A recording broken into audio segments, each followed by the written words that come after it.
नमस्कार, स्वागत है आपका। घड़ी में 9 बजने वाले हैं। वक्त हो गया है आपके favourite morning prime time show 9 बज गए का। आपके साथ हूं मैं नेहा बातन। देश और दुनिया की हर वो खबर जिसका सीधा सरोकार आपसे लेकर एक बार फिर से हम हाजिर हैं। अगले घंटे तक यूं ही बने रहिए हमारे साथ। लेकिन बुलेटिन की शुरुआत करें उससे पहले खबरों की कुछ झलकियां आपको दिखा देते हैं। मध्य प्रदेश आपको लिए चलेंगे, जहां पर हिंसा की चिंगारी भड़क उठी है। कल राजगढ़ में 2 गुटों के बीच झड़प के बाद पूरा शहर सुलग उठा है।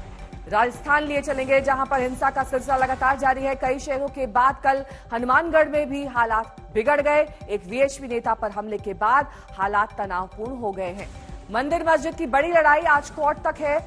मथुरा से लेकर वाराणसी, ताजमहल और धार के मामलों को लेकर आज कोर्ट कचहरी में हलचल भरा दिन है। और ठीक आधे घंटे बाद यानी कि सुबह 9:30 बजे 100 शहर 100 खबर।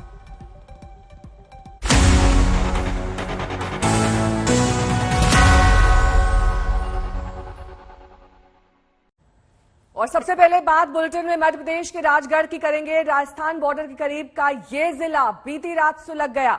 मामला सड़क पर हुए एक झगड़े का था, लेकिन पलक झपकते ही ये 2 समुदाय का फसाद बन गया। तस्वीरें आपको दिखा देते हैं कि हालात किस कदर वहां राजगढ़ में बिगड़ गए। मकानों, दुकानों सब में आग लगा दी गई, गाड़ियों में तोड़फोड़ की गई। पूरा इलाका छावनी बन गया।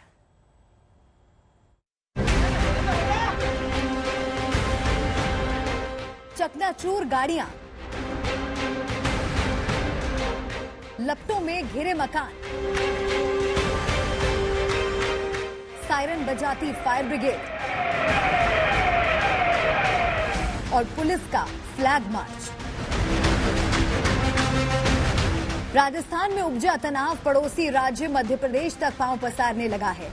ये तस्वीर राजस्थान बॉर्डर के करीब एमपी के राजगढ़ की है। 2 समुदायों के लोगों के बीच शुरू हुआ झगड़ा ऐसा भड़का कि शहर सुलगने लगा। रात के अंधेरे में दुकानों और मकानों से उठती आग की लपटों का ये मंजर बता रहा है कि माहौल बेहद गर्म है। झगड़े और मारपीट की एक छोटी सी घटना ने नौबत यहां तक ला दी। हालात संभालने के लिए जब पुलिस मौके पर पहुंची तो वो भी निशाने पर आ गई। उपद्रवियों ने पुलिस के वाहन पर भी पथराव कर दिया। मजबूरन पुलिस ने पहले तो आंसू गैस के गोले छोड़े और फिर लाठियां घुमाकर भीड़ को तितर-बितर किया। यहाँ पर 2 पक्षों के बीच में विवाद हुआ। उसके बाद दोनों विवाद के बाद कुछ दोनों पक्षों से लोगों को चोटें आई हैं, जिनको अस्पताल भेज दिया गया। इसके बाद जो आसपास लोग मौजूद थे, उनके द्वारा 2-3 मोटरसाइकिलों पे और एक दुकान में आगजनी की घटना की गई। अभी पूरी स्थिति नियंत्रण में है। जो दोनों लोग अस्पताल में भर्ती हैं और उनकी स्थिति भी सामान्य है। उधर वहाँ पर बयान कराया जा रहा है। उसके बाद जो जाँच में आएगा उसके हिसाब से आगे। सर, पुलिस पर भी पथराव किया गया? इनिशियली जब यहाँ पर पुलिस आई तो कुछ लोगों के द्वारा यहाँ पर पथराव किया गया। बाकी फोर्स भी आ गया था, जिसके द्वारा बल का प्रयोग करते हुए, टीयर गैस और लाठी का प्रयोग करते हुए उनको खदेड़ा गया। मामला राजगढ़ के करेड़ी कस्बे का है। बुधवार दोपहर को मोहन वर्मा नाम के शख्स का बाजार में कुछ लोगों से झगड़ा हो गया। इस पर असलम नाम के शख्स ने मोहन वर्मा पर लोहे की रॉड से हमला कर दिया। मोहन के भाई ने बीच बचाव की कोशिश की तो असलम के पिता और भाइयों ने भी हमला कर दिया। बात फैलने पर दोनों पक्षों के लोग जमा हो गए और झड़प के हालात बन गए। भीड़ ने कुछ मकानों और दुकानों को आग के हवाले कर दिया। मौके पर खड़े कुछ वाहनों को भी भीड़ ने चकनाचूर कर दिया। देखते ही देखते हालात बेकाबू हो गए। पुलिस और प्रशासन की टीम पर भी भीड़ ने पथराव कर दिया। आखिरकार हालात संभालने के लिए आसपास के थानों से भी पुलिस बुलाई गई। तब जाकर उपद्रवियों के हौसले पस्त पड़े। फिलहाल गुना और सीहोर से भी पुलिस बल बुलाकर राजगढ़ में तैनात कर दिया गया है। पूरा इलाका छावनी में तब्दील है।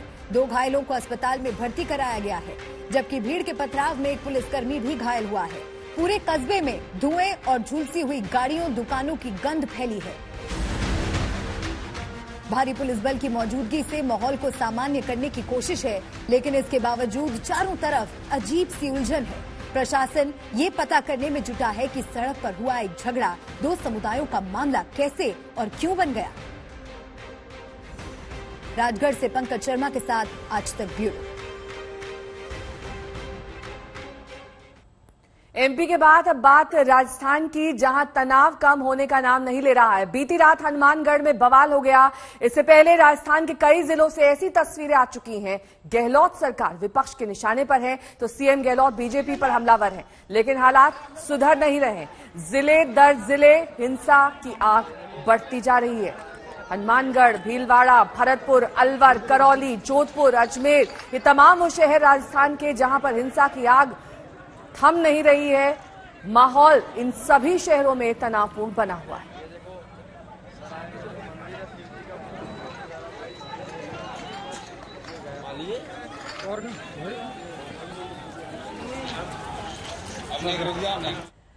हनुमानगढ़ में कल मंदिर के बाहर मंचलों की छेड़छाड़ दो समुदाय के बीच तनाव की वजह बन गई। दरअसल एक वीएचपी नेता ने मंचलों को टोका तो उस पर जानलेवा हमला कर दिया गया।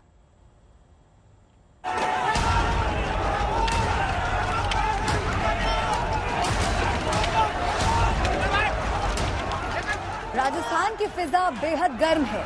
हिंसा और टकराव की हवा गर्म तपती लू की तरह एक जिले से दूसरे जिले, एक शहर से दूसरे शहर फैलती जा रही है। करौली, अलवर, जोधपुर और भीलवाड़ा के बाद इस कड़ी में नया नाम शामिल हुआ है हनुमानगढ़ का। हाथों में लाठी डंडे लेकर सड़क पर उतरी ये भीड़ इसी गर्म हवा का सबूत है।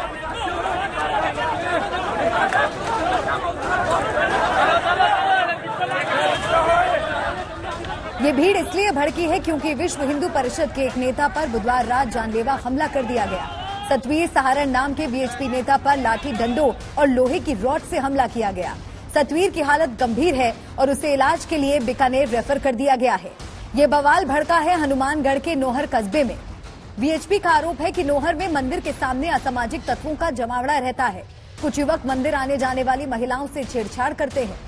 सतवीर ने बुधवार को उन युवकों से रोक टोक की तो उन्होंने झगड़ा शुरू कर दिया। मारपीट के दौरान सतवीर के सर पर लोहे की रॉड मार दी गई। वीएचपी का आरोप है कि गहलोत सरकार की तुष्टीकरण नीतियों के चलते असामाजिक तत्वों के हौसले बुलंद हैं।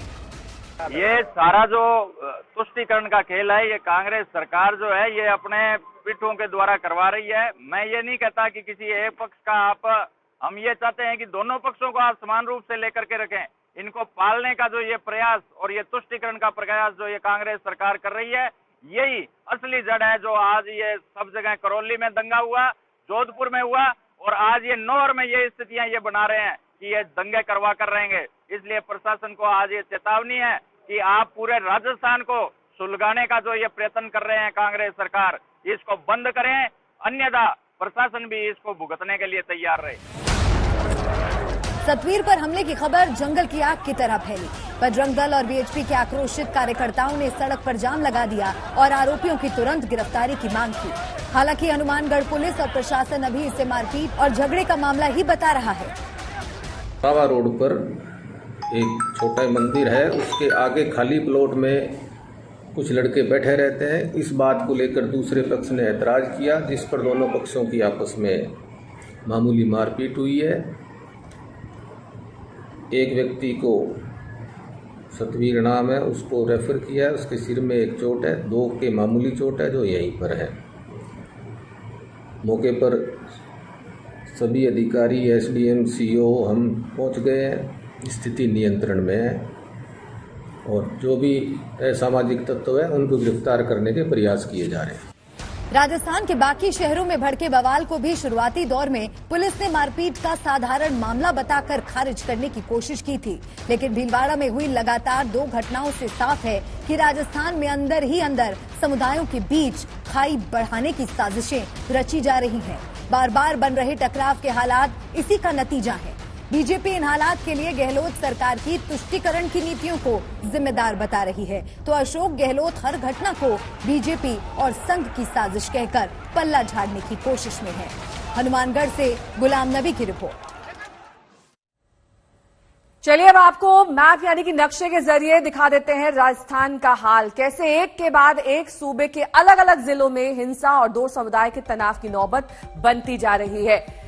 ये आरोप गहलोत सरकार पर लग रहा है कि वो तुष्टीकरण की राजनीति कर रहे हैं। 10 मई भीलवाड़ा में हिंसा का मामला, उससे पहले 3 मई को जोधपुर से शुरुआत हुई, 2 अप्रैल करौली में हिंसा का मामला, 7 अप्रैल अजमेर में, वहीं 17 अप्रैल को राजगढ़ में और 11 मई यानी कि कल हनुमानगढ़ में, उससे एक दिन पहले भरतपुर में हिंसा का मामला। यानी कि कुल मिलाकर अगर देखा जाए तो 6 से 7 ऐसे जिले हैं जहां पर इस वक्त तनावपूर्ण माहौल बना हुआ है।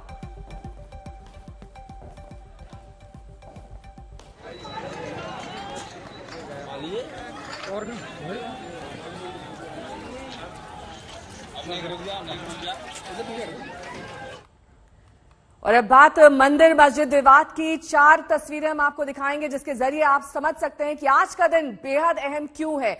वाराणसी के ज्ञानवापी मस्जिद परिसर में आज सर्वे को लेकर कोर्ट का फैसला आना है। उधर मथुरा ईदगाह मामले में रोजाना सुनवाई की अर्जी लगी है, इसे लेकर भी आज कोई आदेश आ सकता है। ताजमहल पर नए दावों को लेकर आज इलाहाबाद हाईकोर्ट के लखनऊ बेंच में सुनवाई है।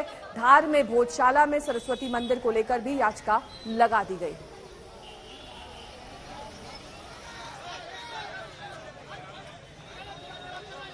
ये 4 विवाद जिन्हें लेकर आज कोर्ट में अहम सुनवाई होनी है। ज्ञानवापी मस्जिद हो, मथुरा की ईदगाह मस्जिद का मामला हो, ताजमहल में 22 कमरों को खोलने का मामला, या फिर भोजशाला में नमाज पढ़ने को लेकर मामला, आज कोर्ट में सुनवाई का अहम दिन है आज।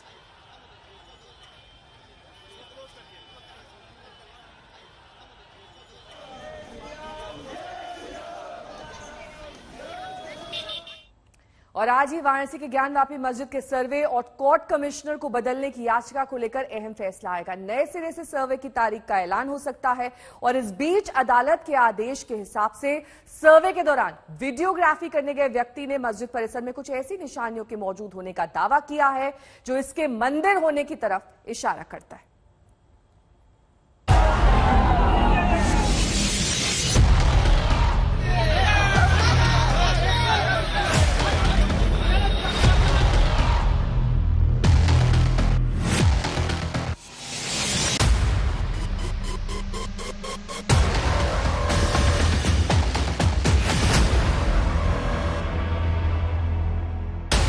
ज्ञानवापी मस्जिद परिसर में स्वास्तिक का निशान दिखता है।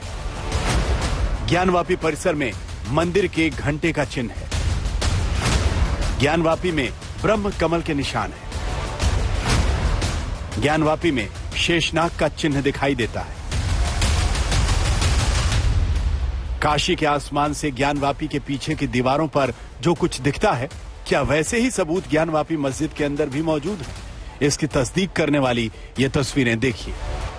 पश्चिमी दीवार पर मंदिरों में लगने वाले घंटे की तराशी हुई तस्वीर दिखाई देती है। इस परिसर में दक्षिण की ओर सनातन आस्था का प्रतीक स्वास्तिक चिन्ह दिखाई देता है। शिव प्रतिमा के आगे रहने वाली नंदी की मूर्ति तो है ही, इसके सामने फूल की लताएं दिखाई देती हैं। उत्तर और पश्चिम के कोने से चीजें स्टार्ट हुई, मतलब सर्वे स्टार्ट हुआ।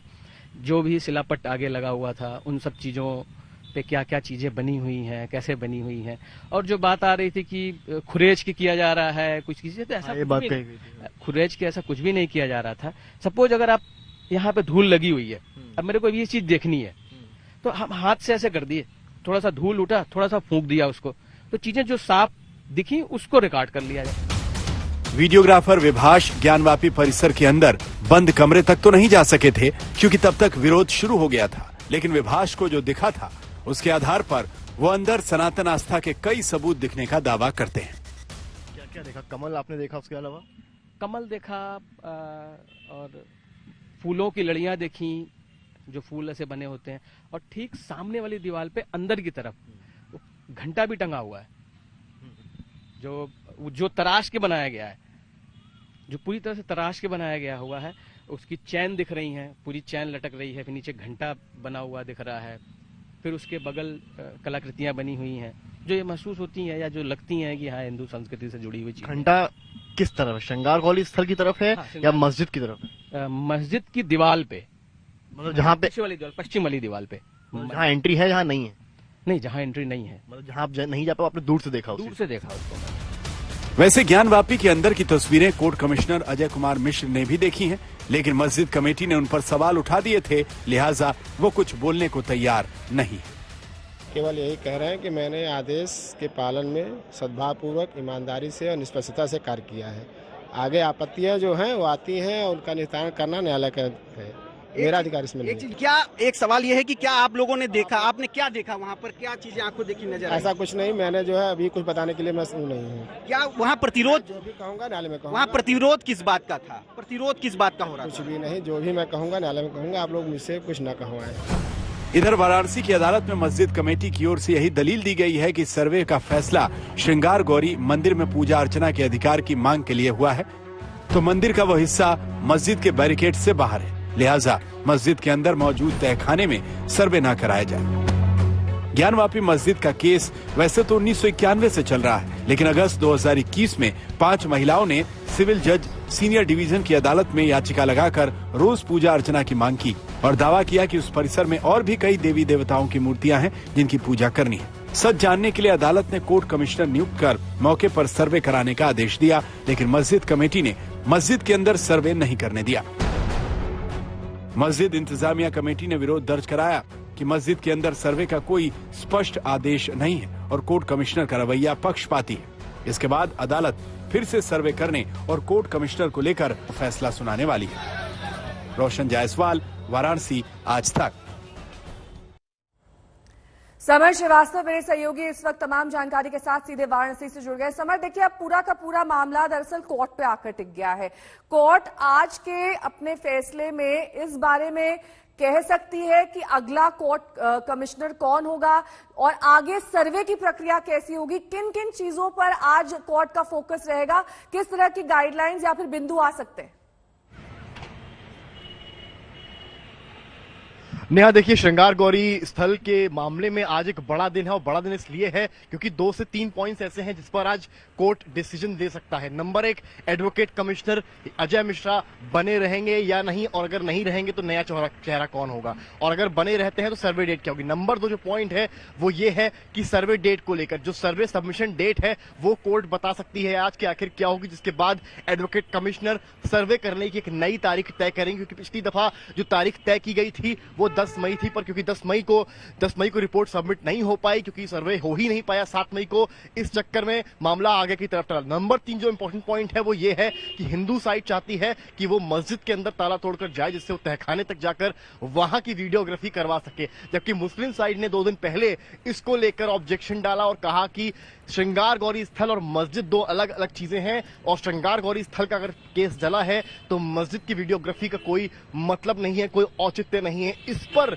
जो है ऑर्डर कोर्ट ने रिजर्व कर लिए। तो ये तीनों प्रमुख पॉइंट्स हैं यहाँ जिनको लेकर आज 12 बजे लोकल कोर्ट में सुनवाई होनी है, गहमा गहमी भी होनी है, क्योंकि आज डिसीजन आप मान सकती हैं पूरे चांसेस हैं आने का। तो अब देखना यह है कि डिसीजन किसकी तरफ जाता है, हिंदू के पक्ष में जाता है, मुस्लिम साइड के पक्ष में जाता है, या फिर एक न्यूट्रल डिसीजन निकलता है। फिलहाल एडवोकेट कमिश्नर जो हैं उनका साफ कहना है कि वो निष्पक्ष तौर पर काम कर रहे हैं, पर जो वीडियोग्राफर ने कल चीजें आज तक को बताई हैं उसने काफी चीजें साफ करी हैं और तरह से एक सिचुएशन ऐसी पैदा कर दी है जिसमें वो खुद बता रहा हो तस्वीरों में, जैसे कि आपने देखा होगा कि चाहे मस्जिद की दीवार पर घंटा बना हो या फिर श्रृंगार गौरी स्थल पर कमल बना हो जो ब्रह्मा जी का चिन्ह होता है, या विष्णु जी का जो सांप है वो बना हो फन फेरे हुए, तो ये सारी चीजें जो है वो एक एक करके सामने आ रही हैं। अब आज की हियरिंग पर सबकी नजर टिकी है। नेहा जी, बहुत बहुत शुक्रिया इस तमाम जानकारी के लिए आपका समर्थ। और वाराणसी की ज्ञानवापी मस्जिद पर आज कोर्ट का फैसला आएगा और आज ही ताजमहल को लेकर नए विवाद पर इलाहाबाद हाईकोर्ट की लखनऊ बेंच में सुनवाई होगी। ये विवाद कई बार उठ चुका है और अब की बार ताजमहल के तहखाने में बंद 22 कमरों को खुलवाने और फैक्ट फाइंडिंग कमेटी के गठन के लिए हाईकोर्ट में याचिका डाली गई है। अदालत याचिका को स्वीकार करती है या खारिज करती है, यह फैसला आज हो सकता है।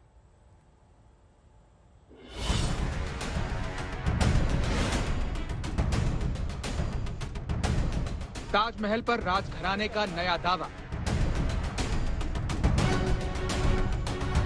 ताजमहल की जमीन पर नई कंट्रोवर्सी, राजा मान सिंह और ताजमहल का सच। अभी ताजमहल के 22 कमरों की गुत्थी पर अदालत का फैसला आता, उससे पहले ही ताजमहल की जमीन को लेकर जयपुर के पूर्व राज परिवार ने सनसनीखेज दावा कर दिया है। ताजमहल की जमीन को लेकर जयपुर के पूर्व राजघराने के दावे पर इतिहासकार क्या कहते हैं? क्या ताजमहल पर शाहजहां ने कब्जा किया था? इतिहास की किताब क्या कहती है, ये समझना जरूरी है। इतनी भव्य इमारत का निर्माण जो कि विश्व के 7वां आश्चर्य माना जाते हैं, उसके निर्माण, उसकी लागत, उसके कारीगरों का कोई उल्लेख शाहजहांनामा में नहीं मिलता, जबकि शाहजहांनामा में उसके करीब 39 वर्ष के शासनकाल की प्रत्येक छोटी बड़ी घटनाओं का उल्लेख मिलता है। फिर इतनी बड़ी इमारत के निर्माण का उल्लेख शाहजहांनामा में क्यों नहीं है? इतिहासकार अमित राय जैन मानते हैं कि किताब बादशाहनामा के पेज नंबर 402 और 403 में राजा जय सिंह से जमीन लेने का जिक्र मौजूद है, और तो और औरंगजेब ने भी हिंदू राजा से जमीन लेने की बात कबूली है। मैं मूल लेख पढ़ के बताता हूँ। पेश अज एन मजिल ए राजा मानसिंह बुद्ध बदारी वक्त बार राजा जयसिंह नजीर ए ताल्लुक दस्त बाराए मद अफेफ ए आन बहिस्त मुवत्तन बार गुजी दंद। फारसी में लिखा हुआ है। हाँ, ये फारसी में है। इसका अर्थ है कि राजा मानसिंह के महल को रानी के दफनाने के लिए चुना गया। प्रश्न उठता है क्यों, क्या कारण था इस भवन को चुनने का? तो क्लियर है कि जो भवन उस समय मान सिंह के महल के नाम से प्रसिद्ध था, राजा जयसिंह उनके पुत्र थे, जयसिंह के उस समय अधिकार में था। तो शाहजहां क्योंकि मुगल बादशाह थे, पूरे देश पर उनका राज था, जितनी भी प्रिंसली स्टेट थी, इंडियन प्रिंसली स्टेट्स जितनी भी थी, चाहे जयपुर की थी, कोटा की थी, जगह जगह की थी, वो सब उनके अंडर आती थी। तो जयपुर का जो राजघराना है, काछवा राजघराना, वो भी उनके अंतर्गत था। तो बादशाहनामा में स्पष्ट इस बात का उल्लेख है कि शाहजहां ने राजा जयसिंह से उस महल को मांगा। उनका दावा ठीक है, राजा मानसिंह का प्रसाद था, वो मानसिंह का निवास था, क्योंकि उसके पौत्र मिर्जा राजा जयसिंह के पास था उस समय। शाहजहां के काल में उसमें जयसिंह का निवास था। शाहजहां की जीवनी बादशाहनामा में लिखी गई है। इतिहासकारों का मानना है कि राजा जयसिंह से जमीन लेने की बात कोई झुठला नहीं सकता।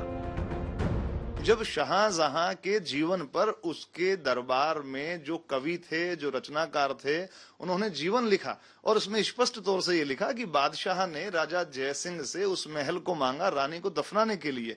तो कोई इस बात को झुटला नहीं सकता, क्योंकि मुगल दरबार का कवि अपनी रचना के अंदर कह रहा है। कोई मैं नहीं कह रहा हूं कि इतिहासकार अमित राय जैन कह रहे हैं या जो आज के और वर्तमान कुछ सांप्रदायिक सद्भाव या दुर्भाव से लोग अपनी अपनी बात कहते हैं। मैं कहता हूं कि स्पष्ट तौर पे इतिहास को जानने का तथ्य है कि जो है जैसा है उसके आधार पर। इतिहास के पन्ने यही गवाही दे रहे हैं कि शाहजहां ने जयपुर के राजघराने से जमीन ली थी। सवाल ये है कि जमीन पर जबरन कब्जा किया था या फिर जमीन को समझौते के तहत लिया गया था। इस सवाल का जवाब अभी मिलना बाकी है। आगरा में वरुण सिन्हा के साथ शरद कुमार, जयपुर, आज तक। तो कोर्ट में तो याचिका है ही, इसके अलावा जयपुर के पूर्व राज परिवार की राजकुमारी और बीजेपी सांसद दिया कुमारी ने भी ताजमहल की जमीन पर अपने परिवार का दावा ठोक दिया है। दिया कुमारी का यह कहना है कि उनके पास कई अहम सबूत है और अगर कोर्ट मांगेगा तो ये सबूत जरूर पेश किए जाएंगे। चाहिए, उसका सर्वे होना चाहिए, जांच होनी चाहिए।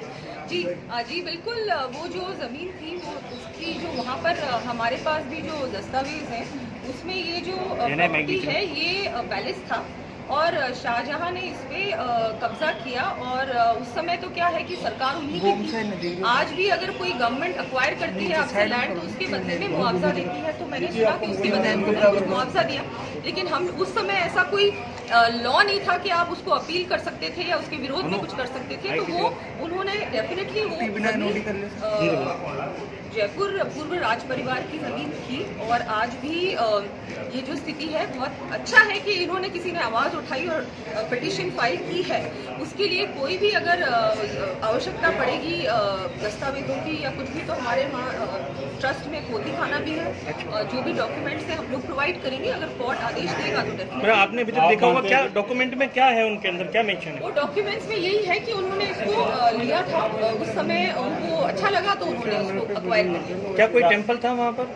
वो अभी इतना कुछ मैंने देखा नहीं है, लेकिन डेफिनेटली वो जो प्रॉपर्टी थी वो बिल्कुल हमारे परिवार की थी। तो आपको मानना है कि ताजमहल को तोड़ देना चाहिए? और मैं ये नहीं कहूँगी। इस पे पूरा जो उन्होंने कहा है कि कमरे खोले जाने चाहिए, कुछ कमरे हैं जो बंद हैं, कुछ पार्ट है ताजमहल का जो बंद है, सील्ड है, उस पर डेफिनेटली इंक्वायरी होनी चाहिए, उसको खोलना चाहिए कि वहाँ क्या था क्या नहीं था। देखिए वो सारे फैक्ट्स तो तभी एस्टेब्लिश होंगे जबकि एक बार प्रॉपर उसकी इंक्वायरी होगी और कोर्ट आदेश देगा कि इसको डेफिनेटली इसमें पता करना चाहिए कि पहले क्या था। आप लोग भी कोई याचिका लगाएंगे इसको लेके? सेंट्रल को देख रहे हैं इसको एग्जामिन। ठीक। वहीं केदारनाथ और चारधाम यात्रा को लेकर आस्था का ऐसा सैलाब उमड़ पड़ा है कि यहां इंतजाम चरमरा गए हैं। पहले चंद दिनों में ही लाखों लोगों के पहुंच जाने से इंतजाम नाकाफी साबित हो रहे हैं। अब तक 23 श्रद्धालुओं की जान जा चुकी है।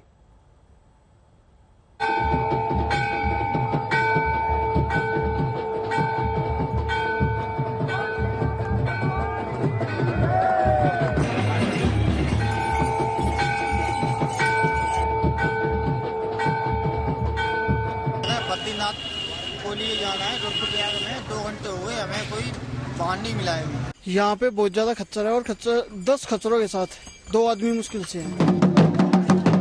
ये लंबी कतार लगी है बाबा केदार के दर्शन के लिए। लोग घंटों से इंतजार करते दिख रहे हैं और ये तो वो लोग हैं जो तमाम दिक्कतें झेलकर बाबा केदार के दर तक आ गए हैं। हजारों यात्री ऐसे भी हैं जो केदारनाथ धाम जाने के लिए इंतजार कर रहे हैं। रुद्रप्रयाग से लेकर गौरीकुंड तक पूरा यात्रा मार्ग श्रद्धालुओं से भरा है। जगह जगह बैरिकेडिंग करके श्रद्धालुओं को रोका गया है। शुरुआती दौर में इंतजाम नाकाफी साबित हो रहे हैं। वजह है लाखों की तादाद में तीर्थ यात्रियों का एक साथ पहुंच जाना। चार धाम में अब तक 3 लाख श्रद्धालु दर्शन कर चुके हैं। इसके अलावा 10 लाख लोगों ने चार धाम यात्रा का रजिस्ट्रेशन कराया है। उत्तराखंड की सरकार को अंदाजा नहीं था कि शुरुआती चरण में ही इतनी तादाद में श्रद्धालु पहुंच जाएंगे। देखिए रुद्रप्रयाग में कैसे सैकड़ों लोग केदारनाथ और बद्रीनाथ जाने के लिए इंतजार कर रहे हैं।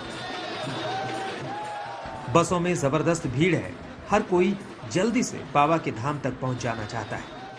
मैंने कहा कि एकोमोडेशन के ऊपर जितनी व्यवस्था है, जितनी हम लोग ऊपर ढंग से दर्शन करा सकते हैं, उतने लोगों को हम ऊपर जाने की अनुमति दे रहे हैं। तो कोशिश ये करें कि हम रुद्रप्रयाग से लेके गौरीकुंड तक 6 या 7 अलग अलग बैरियर लगा के लोगों को रोकें और ऊपर जितनी व्यवस्था है, ऊपर जितना नंबर है, उसी हिसाब से यहाँ पे लोगों को आगे भेजें। केदारनाथ पैदल यात्रा मार्ग पर घोड़े खच्चरों की बेहद ज्यादा तादाद है। इससे पैदल चलने वाले यात्री परेशान हो रहे हैं। यहाँ पे बहुत ज्यादा खच्चर है और 10 खच्चरों के साथ 2 आदमी मुश्किल से हैं और वो मतलब ऐसी स्पीड से उतरते हैं कि जैसे मानो अभी कुचल के खाई में गिरा देंगे। जब जैसे अब तो कुछ तो बारिश हो रही है, एक तो इनका कचरों का ये कचरा वगैरह इतना हो रहा है, एक रास्ता ऊपर खबर है, खच्चर ऐसे यार एकदम जैसे भगा देंगे, खाई में भगा देंगे। एक 5, 7, 10 खच्चरों के साथ एक आदमी है। कोई कई बार तो हमने देखा है, कईयों को बचाया, ऐसे आगे ऐसे लग रहे हैं, पता नहीं कभी कहाँ बहुत ज्यादा मतलब चांसेस है, घटना हो सकती है बहुत सारी। प्रशासन हर मुमकिन कोशिश कर रहा है कि हालात काबू में आ जाएं। सीएम पुष्कर सिंह धामी ने खास तौर पर 2 मंत्रियों की ड्यूटी लगाई है। दर्शन के लिए 5 घंटे का समय बढ़ाया गया है। अब रात 10:30 बजे तक श्रद्धालु दर्शन कर सकेंगे। बेहद ज्यादा ठंड और हालात मुश्किल होने के चलते चार धाम यात्रा पर आए श्रद्धालुओं की मौत का आंकड़ा बढ़ रहा है। अब तक 23 श्रद्धालु जान गंवा चुके हैं। इनमें से यमुनोत्री में 11, गंगोत्री में 3, केदारनाथ में 6 और बद्रीनाथ में 3 यात्रियों की मौत हुई। श्रद्धालुओं को यह भी समझना होगा कि शुरुआती दिनों में ही दर्शन की जल्दबाजी की जगह कुछ इंतजार के बाद ही यात्रा पर जाएं। प्रवीण सेमवाल, केदारनाथ आज तक। झारखंड की तेज तर्रार आईएएस पूजा सिंघल को ईडी ने गिरफ्तार कर लिया और ईडी ने मैराथन पूछताछ के बाद पूजा सिंघल को गिरफ्तार किया। गिरफ्तारी के बाद कोर्ट ने पूजा सिंघल को 5 दिन के लिए ईडी हिरासत में भेज दिया है।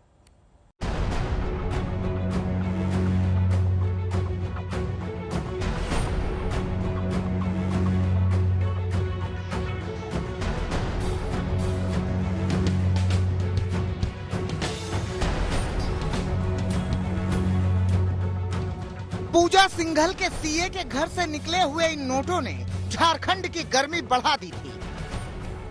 सीधा आरोप एक आईएएस पर था क्योंकि रकम भी बहुत बड़ी थी। लगातार ईडी का शिकंजा कसा, सीए गिरफ्तार हुआ, ईडी ने रिमांड पर लिया। फिर शुरू हुई पूजा सिंघल से पूछताछ और आखिरकार मैराथन पूछताछ के बाद पूजा सिंघल को गिरफ्तार कर लिया गया। 10 दिन का रिमांड मांगा गया था, लेकिन 5 दिन का रिमांड मिला है। यानी रिमांड जो है वो 12 को खत्म हो जाएगा, यानी आने वाले गुरुवार को। बहुत अब जो वक्त है वो पूछताछ में लगाया गया है, तो जाहिर तौर पे कन्फ्रंट किया जा रहा है। सुमन कुमार से जो बातें निकल कर आ रही है उसको कन्फ्रंट किया जा रहा है। बाकी जो 2 लोगों से पूछताछ के लिए बुलाया गया है, इंटरलिंक किया जा रहा है, कन्फ्रंट किया जा रहा है कि उन्होंने ये एलेज किया है, उसमें कितनी सच्चाई है, उसका जवाब यहाँ से तलाशा जा रहा होगा। पिछले कई दिनों की पूछताछ के बावजूद ये खुलासा नहीं हो सका था कि ये नगद रुपए किसके थे। झारखंड की आईएएस अधिकारी पूजा सिंघल का वैसे विवादों से पुराना नाता है, वो जहां भी रही विवाद उनसे जुड़ते रहे। सबसे खास बात तो ये है कि सरकार किसी की भी हो, तूती पूजा सिंघल की ही बोलती थी। पूजा सिंघल की ये कहानी अर्श से फर्श तक पहुंचने की है। महज 21 साल की उम्र में अपने पहले ही प्रयास में यूपीएससी की परीक्षा पास करने वाली पूजा का नाम लिम्का बुक ऑफ रिकॉर्ड्स में दर्ज है, लेकिन उन्हीं के नाम भ्रष्टाचार के कई आरोप भी हैं। 16 फरवरी 2009 से 14 जुलाई 2010 के दौरान पूजा सिंघल पर मनरेगा फंड से 18 करोड़ की हेराफेरी के आरोप लगे। चतरा में डिप्टी कमिश्नर रहते हुए 6 करोड़ रुपए के मनरेगा फंड में हेराफेरी में भी उनका नाम सामने आया। पूजा सिंघल के सभी राजनीतिक पार्टियों और स्थानीय नेताओं से अच्छे रिश्ते रहे हैं। उन पर नेताओं की मेहरबानी भी काफी विवादित रही है। सरकार किसी की भी रही हो, पूजा सिंघल हमेशा बड़े पद पर बनी रही। पूर्व सीएम रघुवर दास की सरकार में वो कृषि विभाग की सचिव थी। वहीं हेमंत सोरेन सरकार में भी उन्हें खदान, उद्योग, जेएसएमडीसी अध्यक्ष जैसे विभागों की जिम्मेदारी मिली। लेकिन इस बार पूजा सिंघल फंस गई हैं। सत्यजीत कुमार, रांची, आज तक।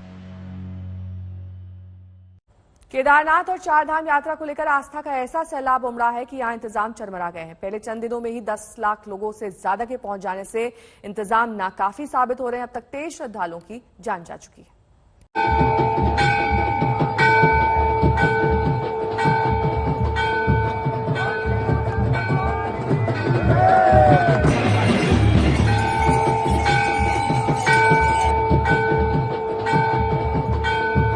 बद्रीनाथ को लिए जाना है, रुद्रप्रयाग में 2 घंटे हो गए, हमें कोई वाहन नहीं मिला है। यहाँ पे बहुत ज्यादा खच्चर है और 10 खच्चरों के साथ 2 आदमी मुश्किल से हैं। ये लंबी कतार लगी है बाबा केदार के दर्शन के लिए। लोग घंटों से इंतजार करते दिख रहे हैं और ये तो वो लोग हैं जो तमाम दिक्कतें झेलकर बाबा केदार के दर तक आ गए हैं। हजारों यात्री ऐसे भी हैं जो केदारनाथ धाम जाने के लिए इंतजार कर रहे हैं। रुद्रप्रयाग से लेकर गौरीकुंड तक पूरा यात्रा मार्ग श्रद्धालुओं से भरा है। जगह जगह बैरिकेडिंग करके श्रद्धालुओं को रोका गया है। शुरुआती दौर में इंतजाम नाकाफी साबित हो रहे हैं। वजह है लाखों की तादाद में तीर्थ यात्रियों का एक साथ पहुंच जाना। चार धाम में अब तक 3 लाख श्रद्धालु दर्शन कर चुके हैं। इसके अलावा 10 लाख लोगों ने चार धाम यात्रा का रजिस्ट्रेशन कराया है। उत्तराखंड की सरकार को अंदाजा नहीं था कि शुरुआती चरण में ही इतनी तादाद में श्रद्धालु पहुंच जाएंगे। देखिए रुद्रप्रयाग में कैसे सैकड़ों लोग केदारनाथ और बद्रीनाथ जाने के लिए इंतजार कर रहे हैं। बसों में जबरदस्त भीड़ है। हर कोई जल्दी से बाबा के धाम तक पहुंच जाना चाहता है। मैंने कहा कि एकोमोडेशन के ऊपर जितनी व्यवस्था है, जितनी हम लोग ऊपर ढंग से दर्शन करा सकते हैं, उतने लोगों को हम ऊपर जाने की अनुमति दे रहे हैं। तो कोशिश ये करें कि हम रुद्रप्रयाग से लेके गौरीकुंड तक 6 या 7 अलग अलग बैरियर लगा के लोगों को रोकें और ऊपर जितनी व्यवस्था है, ऊपर जितना नंबर है, उसी हिसाब से यहाँ पे लोगों को आगे भेजें। केदारनाथ पैदल यात्रा मार्ग पर घोड़े खच्चरों की बेहद ज्यादा तादाद है। इससे पैदल चलने वाले यात्री परेशान हो रहे हैं। यहाँ पे बहुत ज्यादा खच्चर है और 10 खच्चरों के साथ 2 आदमी मुश्किल से हैं और वो मतलब ऐसी स्पीड से उतरते हैं कि जैसे मानो अभी कुचल के खाई में गिरा देंगे। जब जैसे अब तो कुछ तो बारिश हो रही है, एक तो इनका खच्चरों का ये कचरा वगैरह इतना हो रहा है, एक रास्ता ऊपर खाबर है, खच्चर ऐसे यार एकदम जैसे भगा देंगे, खाई में भगा देंगे। एक 5, 7, 10 खच्चरों के साथ एक आदमी है। कोई कई बार तो हमने देखा है, कईयों को बचाया, ऐसे आगे ऐसे लग रहे हैं, पता नहीं कभी कहाँ बहुत ज्यादा मतलब चांसेस है, घटना हो सकती है बहुत सारी। प्रशासन हर मुमकिन कोशिश कर रहा है कि हालात काबू में आ जाएं। सीएम पुष्कर सिंह धामी ने खास तौर पर 2 मंत्रियों की ड्यूटी लगाई है। दर्शन के लिए 5 घंटे का समय बढ़ाया गया है। अब रात 10:30 बजे तक श्रद्धालु दर्शन कर सकेंगे। बेहद ज्यादा ठंड और हालात मुश्किल होने के चलते चार धाम यात्रा पर आए श्रद्धालुओं की मौत का आंकड़ा बढ़ रहा है। अब तक 23 श्रद्धालु जान गंवा चुके हैं। इनमें से यमुनोत्री में 11, गंगोत्री में 3, केदारनाथ में 6 और बद्रीनाथ में 3 यात्रियों की मौत हुई। श्रद्धालुओं को यह भी समझना होगा कि शुरुआती दिनों में ही दर्शन की जल्दबाजी की जगह कुछ इंतजार के बाद ही यात्रा पर जाएं। प्रवीण सेमवाल, केदारनाथ, आज तक। आज तक HD, सबसे तेज सबसे ज्यादा।